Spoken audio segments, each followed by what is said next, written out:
राज्य सरकार में बहुत सारे ऐसे डिपार्टमेंट हैं जिसमें काम करने वाले अधिकारियों के ऊपर कई आरोप लगाए जाते हैं और कई ऐसे आरोप झेल रहे अधिकारियों की जांच पड़ताल करने के लिए अब राइट टू इंफॉर्मेशन की तरफ से कुछ जानकारी मिली है।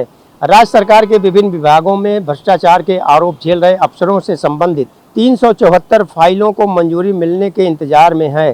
भ्रष्टाचार निवारण अधिनियम 1988 की धारा 17A के तहत किसी सरकारी अधिकारी के खिलाफ जांच शुरू करने से पहले समक्ष प्राधिकारी की मंजूरी लेनी आवश्यक होती है, लेकिन मंजूरी न मिलने से भ्रष्टाचार निरोधक ब्यूरो ACB की जांच शुरू में ही नहीं हो पाई है। यह जानकारी राइट टू इंफॉर्मेशन RTI के तहत मांगी गई है।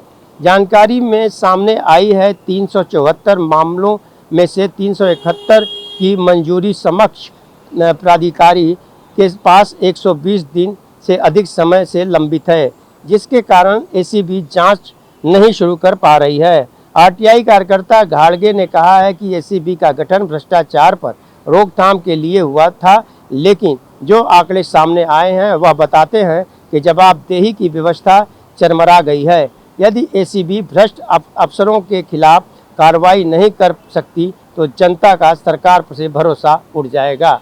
अब देखना यह होगा कि राइट टू इंफॉर्मेशन के तहत जिस तरह से यह बात कही गई है और सारे मामले सामने लाए गए हैं, इसको पारदर्शिता बनाने के लिए राज्य सरकार या जो सरकार के अधीन कई डिपार्टमेंट हैं जिसके अधिकारियों के ऊपर भ्रष्टाचार के आरोप लगे हैं, उनके ऊपर क्या कार्रवाई होती है। ऑन टीवी न्यूज़ के लिए कैमरामैन बालक साथ हरीश तिवारी।